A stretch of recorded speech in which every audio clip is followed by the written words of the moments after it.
15 अक्टूबर 2018 की दोपहर करीब 2:30 बजे के समय मुंबई की सड़कों और बाजारों में हमेशा की तरह काफी भीड़-भाड़ थी।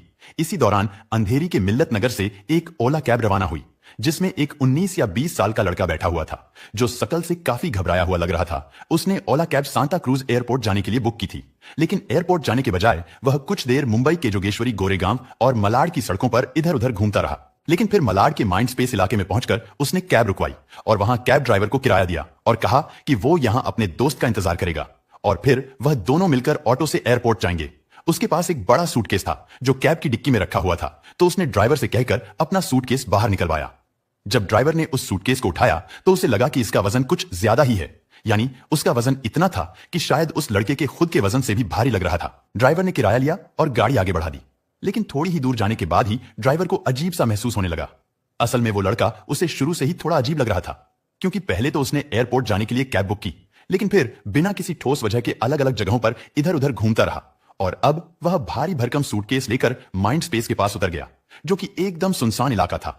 इस वजह से ड्राइवर को कुछ अजीब लगा, क्योंकि वहां दूर दूर तक कुछ नहीं था। इसीलिए ड्राइवर ने बिना देर किए गाड़ी मोड़ी और तेजी से उसी जगह वापस पहुंचा जहां वो युवक उतरा था। मगर तब तक ड्राइवर वहां पहुंचा जब तक वह वहां से गायब हो चुका था और हड़बड़ाहट में वह अपना भारी सूटकेस पास की झाड़ियों में फेंक कर निकल गया था। ड्राइवर को यह मामला संदिग्ध लगा तो उसने तुरंत आसपास के लोगों को इकट्ठा किया और पूरी बात बताई और इसके बाद बिना वक्त गवाए पुलिस को फोन कर दिया। यह इलाका मलाड के बांगुर नगर थाने के अंतर्गत आता था, तो पुलिस भी तुरंत हरकत में आ गई और पुलिस ने कंट्रोल रूम से यह सूचना उच्चाधिकारियों और बांगुर नगर थाने को भेज दी। इसके बाद इंस्पेक्टर अरविंद और सब इंस्पेक्टर विनीत दिलीप सिपाही, राजू जाधव और संतोष देसाई को साथ लेकर तुरंत घटनास्थल के लिए रवाना हो गए और वहां पहुंचकर उन्होंने सबसे पहले टैक्सी ड्राइवर से शुरुआती पूछताछ की और फिर झाड़ियों में पड़े सूटकेस को बाहर निकलवाने का निर्देश दिया।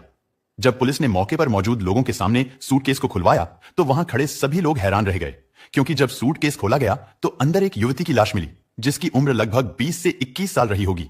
वह काफी सुंदर थी। फिर इसके बाद उन्होंने मामले की जांच इंस्पेक्टर अरविंद चंदन शिवे को सौंप दी। इंस्पेक्टर अरविंद ने अपने वरिष्ठ अधिकारियों के निर्देश के अनुसार एक विशेष पुलिस टीम बनाई जो इस केस की जांच करेगी। इस टीम में असिस्टेंट इंस्पेक्टर विनीत कदम, दिलीप काले सिपाही, राजू जाधव और संतोष देसाई को शामिल किया गया। लेकिन मुंबई जैसे बड़े शहर में हत्यारे को ढूंढना पुलिस के लिए एक बड़ी चुनौती थी, और खासकर जब मृतिका की पहचान ही स्पष्ट नहीं थी, ना तो उसका नाम पता था और ना ही यह मालूम था कि वह कहां रहती थी।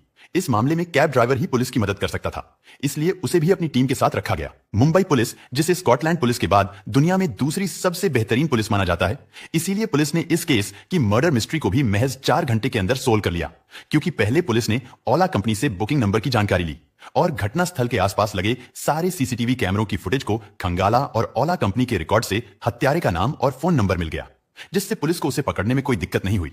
जब पुलिस टीम अभियुक्त के घर पहुंची और वहां छापा मारा तो वह अकेला था और अपने गुनाह के सबूत मिटाने की कोशिश कर रहा था। लेकिन पुलिस ने तुरंत घर को सील कर दिया और उसे अपनी हिरासत में ले लिया और मौके से सबूत इकट्ठा करने के बाद पुलिस उसे थाने ले आई और पूछताछ की। तो पूछताछ के दौरान उसने अपना नाम मुजम्मिल इब्राहिम सईद बताया और मृतिका का नाम मानसी दीक्षित बताया। पुलिस अभी उससे गहराई से पूछताछ करने और उसे रिमांड पर लेने की तैयारी कर ही रही थी कि तभी यह खबर मीडिया तक पहुंच गई और मीडिया पर तेजी से फैली। यह खबर देखते ही देखते सोशल मीडिया पर आग की तरह फैल गई। तो जब मानसी दीक्षित के परिवार ने इसे टीवी पर देखा, उनके पैरों तले से जमीन खिसक गई और पूरे घर में कोहराम मच गया। राजस्थान के कोटा शहर में स्टेशन रोड स्थित मंगलायन अपार्टमेंट में बने फ्लैट नंबर 602 में रहने वाली मानसी एक मध्यम वर्गीय परिवार से थी।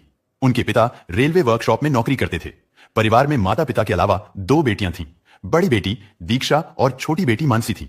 मानसी सोशल मीडिया पर काफी सक्रिय थी और उसने अपनी फेसबुक प्रोफाइल में एक खास बैकग्राउंड इमेज लगाई थी जो उसकी सोच और व्यक्तित्व को दर्शाती थी, जिस पर लिखा था, मैं वही हूं जो मैं हूं, तुम कभी मेरे जैसे नहीं हो सकते। और यह वाक्य मानसी ने किसी को चुनौती देने के अंदाज में लिखा था। वह अपनी पहचान को लेकर साफ थी और अपने आत्मविश्वास को दिखाना चाहती थी और यह बात काफी साल पुरानी है, जब वह सिर्फ 16 साल की थी। यानी उस उम्र में भी मानसी अपने सपनों को लेकर पूरी तरह सीरियस थी और उसे अपनी अलग पहचान चाहिए थी। वह किसी और की परछाई बनकर नहीं जीना चाहती थी, यानी वो चाहती थी कि लोग उसे उसी के नाम से जाने, ना कि किसी और से कंपेयर करके। और ये शायद उन लोगों के लिए जवाब था जो उसकी काबिलियत पर शक करते थे या उसे किसी और जैसा बनने की सलाह देते थे।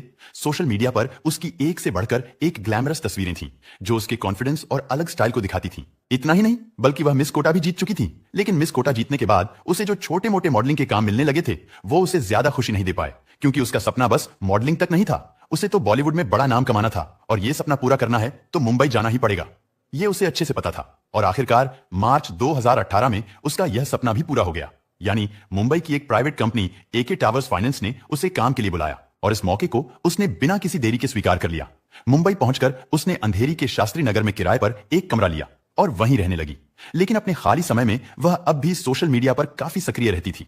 मानसी दीक्षित बेहद खूबसूरत, आकर्षक और बेबाक स्वभाव की लड़की थी। शायद यही वजह थी कि मुंबई के ग्लैमरस वर्ल्ड में उसे जल्दी पहचान मिल गई। Modelling, TV serial, crime petrol, music albums और शॉर्ट फिल्मों में उसे काम मिलने लगा। उसकी खूबसूरती और आत्मविश्वास उसकी सफलता का सबसे बड़ा कारण थे और धीरे धीरे वह कई धारावाहिकों और म्यूजिक वीडियो में नजर आने लगी। लेकिन हो सकता है कि यही लोकप्रियता उसकी मौत का कारण भी बनी हो। उसकी हत्या के बाद जब पुलिस ने उसका सोशल मीडिया अकाउंट खंगाला तो कई चौंकाने वाली बातें सामने आई। पता चला कि उसी साल उसने यूएई और थाईलैंड की यात्रा भी की थी और फेसबुक पर उसने अपने एक पोस्ट में लिखा था कि जब मैं किसी की जिंदगी से दूर जाती हूं तो अपनी कोई ना कोई याद छोड़ जाती हूं, चाहे वो अच्छी हो या बुरी, लेकिन लोग मुझे आसानी से भूल नहीं सकते। और एक पुराने पोस्ट पर उसने गलती मानते हुए लिखा था कि मैं तुम्हारे तरह परफेक्ट नहीं हूं, मुझ में भी कमियां हैं। अभी मुझे जिंदगी से बहुत कुछ सीखना है, लेकिन मैं अपने सफर और अपने जीवन का पूरा आनंद ले रही हूं। मानसी अपने जीवन में जो कुछ भी पा रही थी उसे खुले दिल से स्वीकार कर रही थी और इसके लिए वह भगवान की बेहद आभारी थी।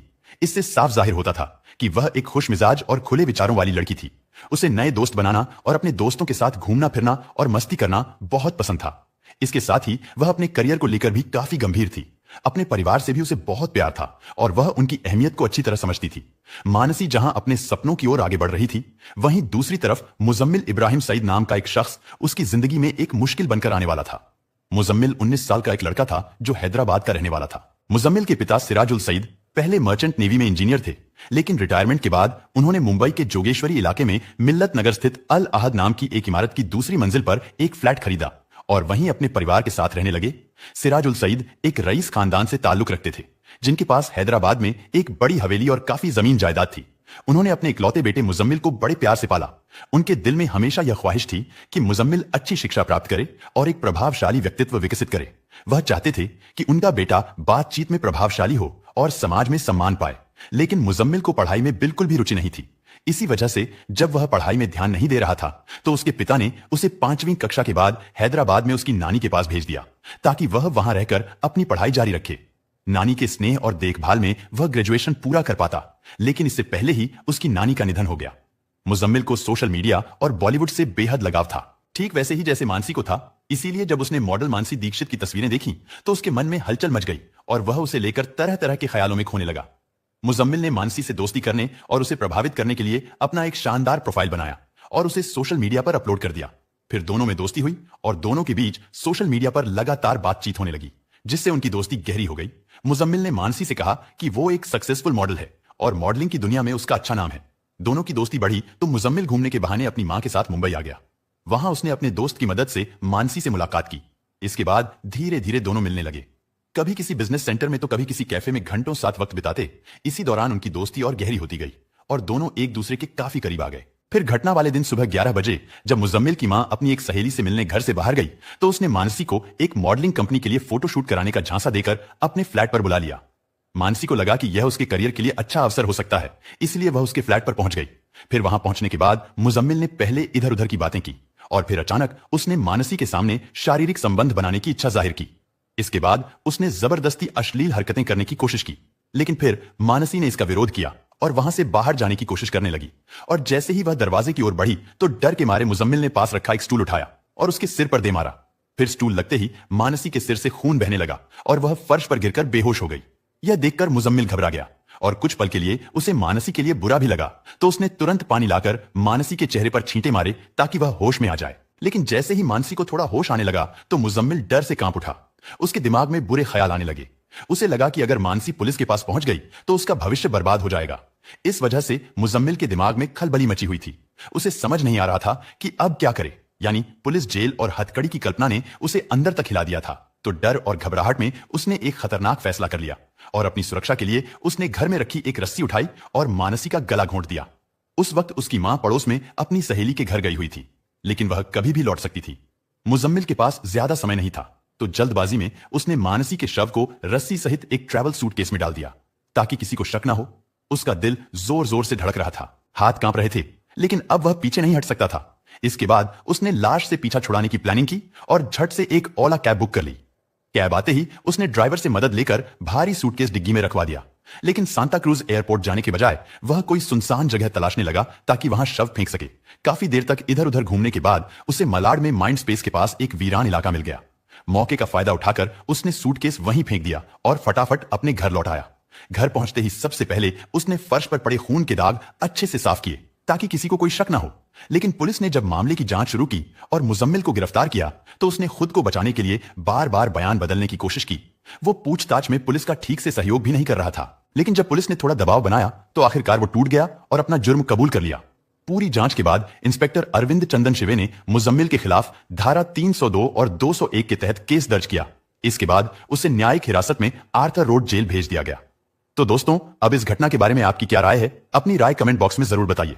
और अगर आपको यह जानकारी पसंद आई हो तो वीडियो को लाइक और शेयर करना मत भूलिए। और अगर अब तक आपने हमारे चैनल को सब्सक्राइब नहीं किया है तो आप हमारे चैनल को सब्सक्राइब कर ले और बेल आइकॉन के बटन को दबा दें ताकि आने वाली वीडियो आप तक पहुंच पाए।